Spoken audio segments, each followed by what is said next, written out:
Welcome to Dojo Live. It's the recap show on Monday, April. What's today? April 20th? Yes, I don't even 2020. know. I don't even know what 420, day it is today. 420, 2020. This is Tulio Surgusa. I'm here in Los Angeles, and I'm joined by Kim Lantis in Hermosillo, Mexico, and Carlos Ponce in Mexico City. And we are recapping last week's Dojo Live, where we were talking about the reputation during pandemic times. We spoke with Travis Huff about strategies that work on social media and using your network to survive. So there were a few points that came out of that. Besides it being very entertaining, he has a lot of energy. We loved having him.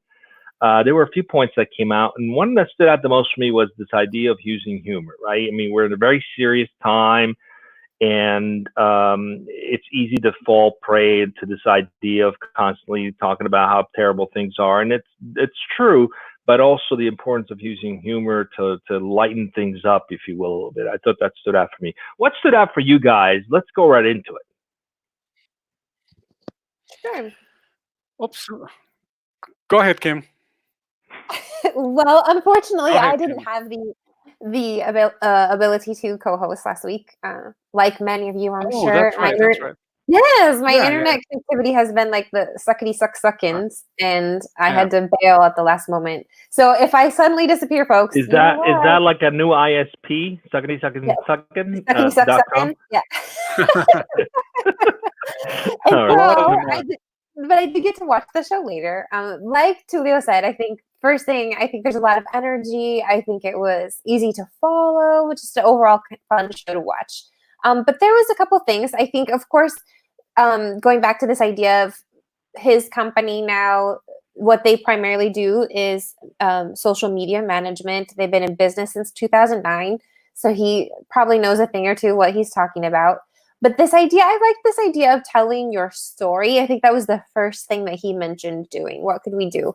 And I think this is something that applies definitely now, but in the future, always this idea of really trying to connect to the emotions of your clients, of your consumers, going back to this idea of what is working well right now, specifically as far as social media is concerned, particularly with the business to consumer companies, which is a little different, I think, than what has to happen with the business to business companies.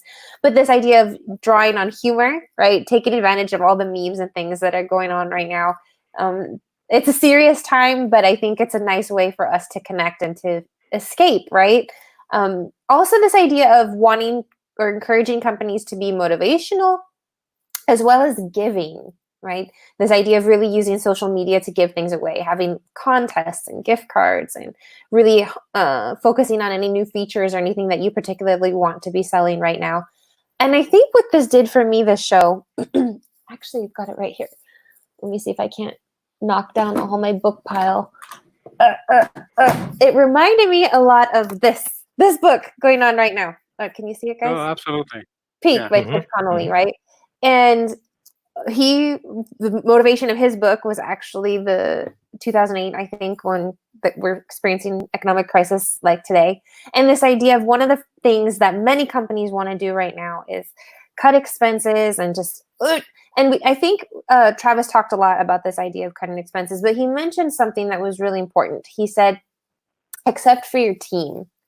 And I think it's really time for us to tap into this, right? What can we do right now? How can we be creative? And realizing that sometimes these short-term cuts might not be in our best benefit long-term. And so anybody is not familiar with Chip Connolly's book, Peak, I think now it's a really good time to grab it again and reread it. But I think that's this idea that I liked on this idea of giving, right? Which he talked about, even for the business to business companies, talk about everything that your company has done for its community in the past. Keep doing that, I think, is also really important. Yeah, and I think what stood out for me was, of course, we were talking about the motivations behind what we're doing and how we are trying to stay legit in these times. But one of the things that I really got from this conversation was the part of the strategy. I mean, the specifics of the strategy to follow, specific things that you should do or that you shouldn't do. when you're trying to communicate with others, try to engage with others. So, for example, one of them was actually, I was telling Ruben before we went live that this is one of the things that stuck with me the most because I'm actually doing it. He said specifically, when you send out emails, for example, don't use links on the first touch email. And there is a specific reason for that. First of all, security concerns. We're getting hit by a lot of bad things out there on the web. So a lot of folks are simply not opening emails when they see a link. Number one. The second is that you don't really come across as legit when you send out a bunch of emails or even one email with a bunch of links. Sounds phony. We discussed that too. So bottom line, Travis said specifically, don't use links. And folks, honestly, I took that advice. I'm sending out emails that are short in nature, that are personalized, that are specific, and I'm not using emails. I'm trying to make to make a really meaningful, true connection. So that's what stood out for me the most, the most important things besides other things. So, and I got more, but what about you, Tulio? What stood out for you? I thought that's actually great advice too, even on social media postings, especially on LinkedIn. They recommend don't put a link on the actual posting, put it on the message. On the comments. So that does something to the algorithm. I think what I really liked is this idea of also giving as much as you can away. Do promotional giveaways. Let customers know that you're going to be around when this is all said and done. And there's no better way to do that than to do promotional giveaways, to pre-sell products and services at a deep discount.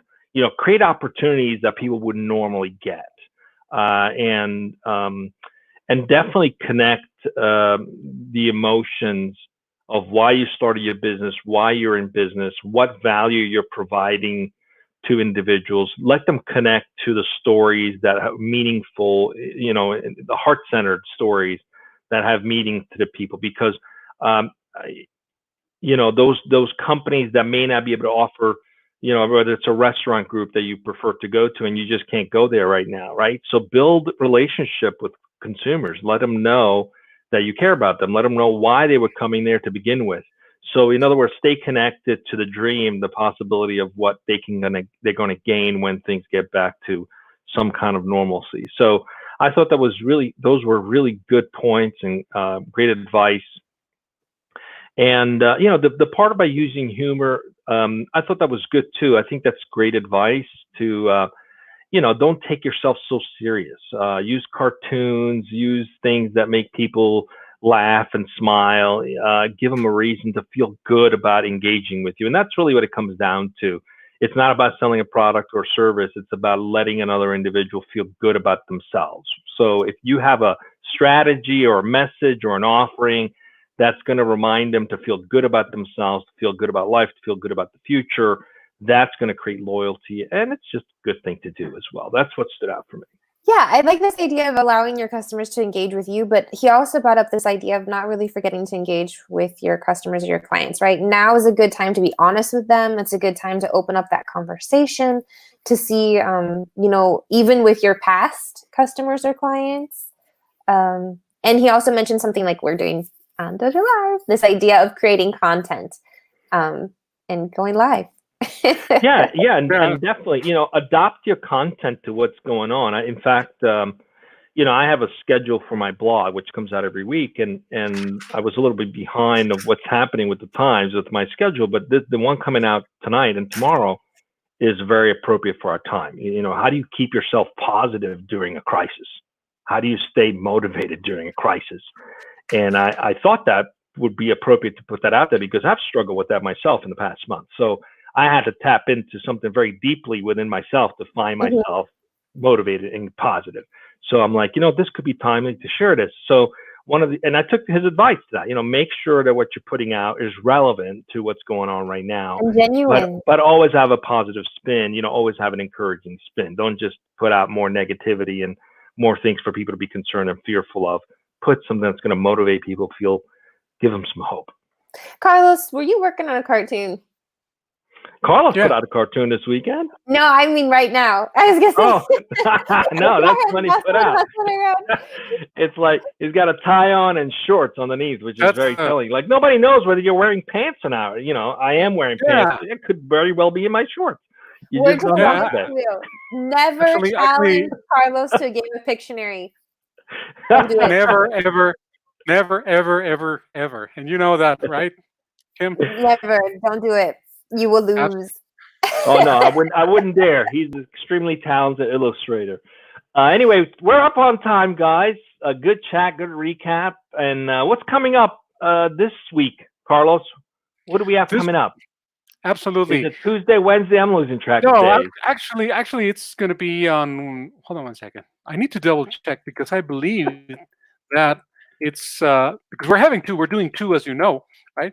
So, but this week, let's see. It's going to be. Hold on one second, guys.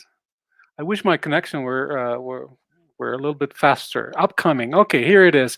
Today, well, this week we're going to be having a conversation, ladies and gentlemen, with Ellis Wims. Ellis Wims is, well, he was, I think he was part of the Tampa Bay Buccaneers. He's a football. Yeah, he's an NFL guy. Yeah, he's our guy for this week. We're going to be having a conversation with Ellis Wims, not exactly about football, because he is also tech entrepreneur, if I recall correctly. He is the founder of Athletes for Computer Science. He's the founder of Athletes for Computer Science. So, if you're an American football enthusiast, he's your man. Be with us, and this is going to be on Wednesday. I just checked, Tulio. April the 22nd at 1 p.m. Pacific. So Ellis it's Wims. Not brains versus brawn. Brains. No, it should be good. He's actually created an organization that helps kids learn computer science skills. So I'm looking forward to chatting with him. He actually came through our friend Dave Meltzer and that agency and those connections. So looking forward to having him. Join us Wednesday, 1 p.m. See you then. Thank you, guys. Thanks, guys. Thank you, everyone. Cheers. Bye.